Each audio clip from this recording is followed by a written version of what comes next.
ইমান গৰম পৰিছে আজি পুৱা জলপান এটোৱে খাম বুলি ভাবিছো। আগৰ দিনত মানুহবোৰ প্ৰত্যেকৰ ঘৰতে প্ৰায় কৰে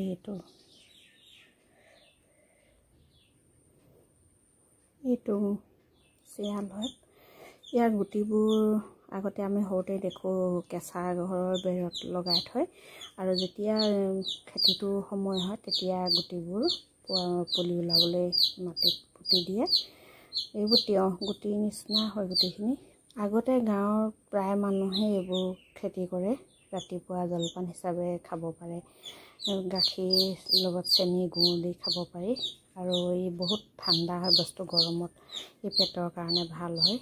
পেটটো বহুত চেঁচা লাগে এইটো খালে। আমি পানী দিয়া ভাত খালে যেনেকৈ পেটটো বৰ ঠাণ্ডা লাগি যায় অলপ সময়ৰ কাৰণে, এইটো তেনেকৈ পেটটো ঠাণ্ডা লাগি যায়। খাবলৈ অলপ বালিয়া বালিয়া হয়। বালিয়া আপেলটো খাবলৈ যিদৰে গাখীৰ চেনি দিলে খাবলৈ যেনেকুৱা লাগে এইটো ঠিক তেনেকুৱাই লাগে। আজিকালি এইবোৰ খেতিবোৰকে কৰিব নোৱাৰা হ'ল কাৰণ বান্দৰৰ উৎপাত বেছি হ'ল। হাবিত ফল মূল খাবলৈ নাপায় বাবে বান্দৰবোৰ মানুহৰ ঘৰে ঘৰে আহি বহুত অনিষ্ট কৰে। আমি বজাৰৰ পৰা কিনিহে আনিছিলোঁ এইটো। সৰুতে আমি খোৱা মনত আছে, দেউতাহঁতে খেতি কৰে, দুই এজোপা মাটিত দি থ'লেই হৈ যায়, বহুত লাগে।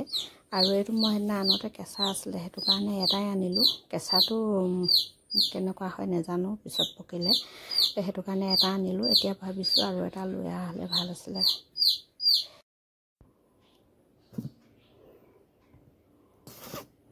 সেইটো এইদৰে গুটিখিনি উলিয়াই ল'ব লাগে।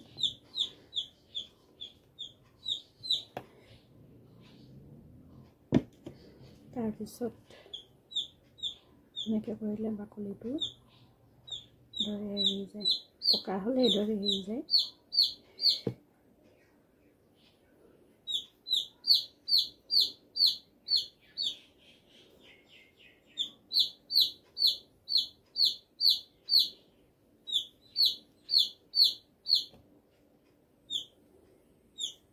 এইটো গুচাবলৈ সহজ হয়।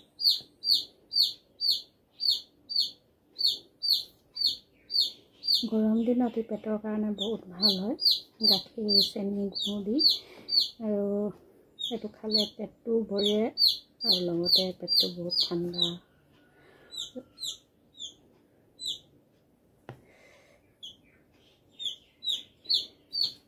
ইমান গৰম পৰিছে আজি, ৰাতিপুৱা ভাবিলোঁ ইয়াকে খাওঁ। আগৰ দিনৰ মানুহে এইদৰে ঘৰতে চিয়ালৰ খেতি কৰি ৰাতিপুৱা জলপান হিচাপে খায় আৰু গুড় চেনি দি খায়। গাখীৰটো গৰম কৰিলেও ঠাণ্ডা হ'বলৈ দিব লাগে। ঠাণ্ডা গাখীৰটোহে ইয়াৰ লগত খাই ভাল লাগে, গৰম কৰিলে ভাল নালাগে ইমান এটা। পানী দিয়া ভাতটো খালে যিদৰে আমাৰ পেটটো বহুত সময়লৈকে ঠাণ্ডা লাগি থাকে, ঠিক এইদৰে এইটো আমি খালে পেটটো বহুত সময়লৈকে ভাল লাগে, ঠাণ্ডা লাগি থাকে।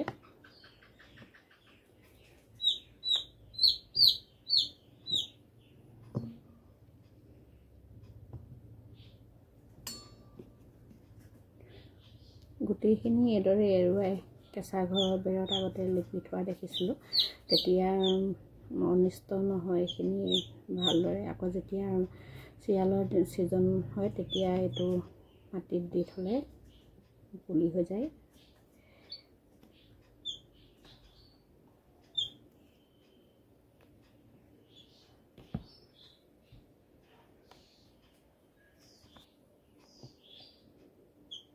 এইটো গুচাবলৈ বহুত সহজ হয়, এইদৰে এৰি যায়।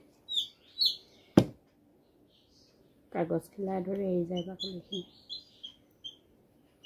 কিন্তু পকা হ'ব লাগে, পকা হ'লে এইদৰে এৰি যায়।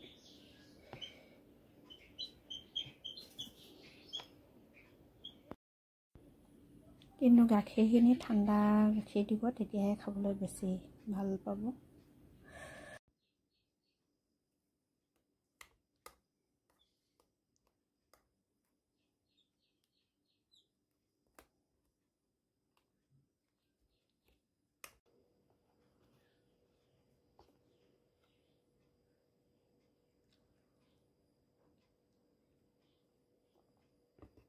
বৰ ধুনীয়া আছে।